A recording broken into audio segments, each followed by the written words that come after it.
Hey, in this video I will explain how to create a children's product certificate, or CPC. So CPC is a self-issued certificate based on a test report that's issued on a per product basis. And to speed things up, I already have a let's say a digital version of a CPC right here, which I've already filled in. And this is a document that contains 7 points.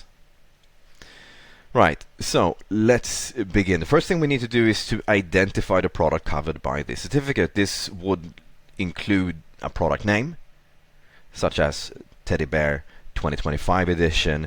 I could add other information. I could add, say, a model number or a SKU. Okay, just making something up here just to demonstrate the information that you may have to add. You could potentially also add information about the batch number format. Okay. Or you could also specify the exact batch number for this specific batch. That would also make it easier to identify the product. Now, what if you have different colors or different variations? Well, as long as it's the same product model and subject to the same product safety rules that I will come to in point 2, then you could likely also include other variations in the same CPC. Red. Okay, I think you get the point.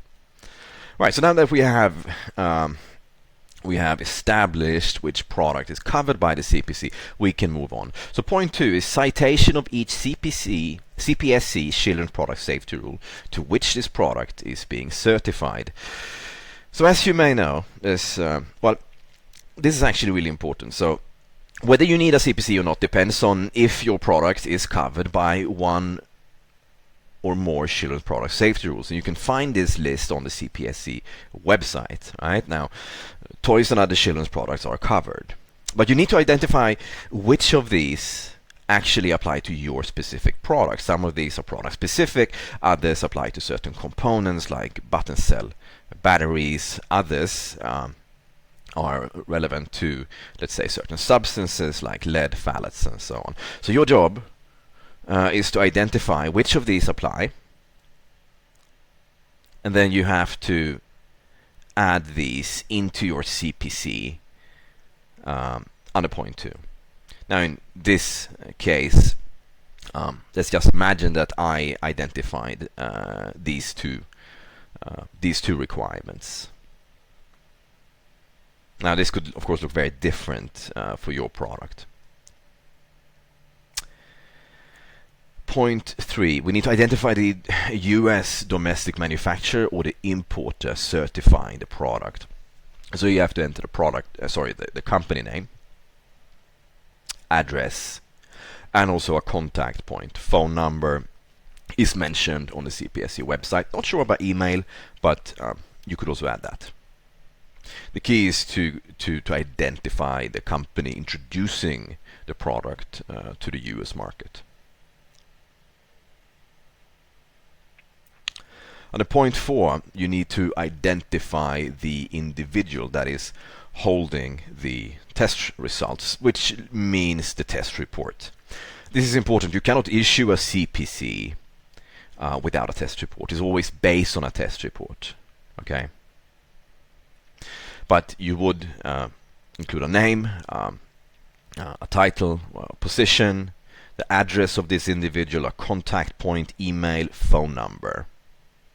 Now, this would likely be you or an employee in your firm, but it doesn't necessarily have to be. Okay, under point 5, we have the date and place of manufacture. Now, this can be tricky because it's likely the case that your products are not manufactured in the course of a single day. The CPSC guideline is to at least specify the month and the year when the product was manufactured. It could also be when you placed the order or production was finished. What matters here is that in case of defects or anything else resulting in product safety issues and there's a need for a recall, it must be possible to tie the the product to a specific CPC, which then informs us, or the CPSC or Amazon, about when the product was made, which batch does it belong to. That's what really matters here. And the place. That should at least be the city, province, country, okay, so that at least that can be identified. You may have to be more detailed, more granular, in case you have, let's say, multiple suppliers for the same product in the same city or province, or if your supplier operates multiple production facilities. The reason is, again, traceability. It must be possible to trace a certain batch to a production facility, and as I mentioned, the level of detail here must it must be to the extent that you can identify a certain product or even a batch and tie that to a certain factory. But assuming that's not the case, you're buying from one supplier, then you're likely only going to specify the province, city, country, something like that, or state. Well, depending on the classification where you're buying from. Okay. Number 6, we have to specify the date and place of testing. That's likely going to be the same format. And again, testing can of course take place over more than 1 month, but it could be when the test report is issued and the city, province, country where testing took place. Again, a CPC can only be issued if you have a test report. And third-party testing is mandatory. Finally, in point 7, we need to identify the third-party testing company, or specifically the CPSC accepted laboratory who conducted the testing. And here you would include the name of the lab. Now, this shouldn't necessarily just be, let's say, the brand name. Like, let's say I'm booking a lab test with Intertech, I should specify the specific lab that performed the testing, not just Intertech, because many of these big testing companies like Kima, TÜV Rheinland, Intertech, etc., they operate hundreds, if not thousands, of labs across the world. Maybe not thousands, that might be an exaggeration. Anyway, you get the point. The address and also the contact point. So for context, you can a CPSC accepted lab is, well, it's a lab accepted by the CPSC, and that's not just any lab, but it has to be in the CPSC accepted labs database. And when you receive a test report, this should be specified. But anyway, you could also look it up. Let's say we search for Intertech. This could also provide some valuable context. What will we find? Well, we will find many different labs here, right? Many different Intertech facilities that are on the list, because it's not that Intertech as a group is CPSC accepted. It really comes down to the specific facility, right? And if we dig deeper, we open this one, Singapore lab, right? Then you can find the address, you can find a phone number, and you can also find in this case an email address that you could then insert into the CPC.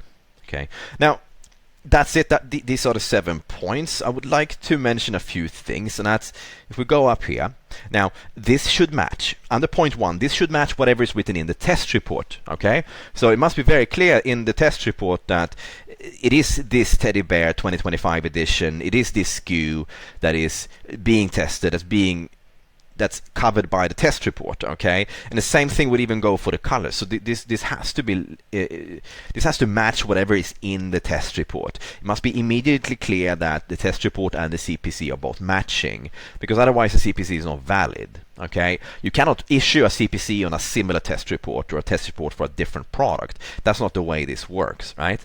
The same thing goes for tracking, labeling, the SKU, product name, etc. It has to match what's on the tracking label, right? Likewise, point 2, I cannot just make this up. Whatever is written under point 2 must be the parts that apply to the product and also what the product is tested for. So this must again match whatever is in the test report, okay? This is also related. Company information is also has to match what is on tracking label, okay? Right.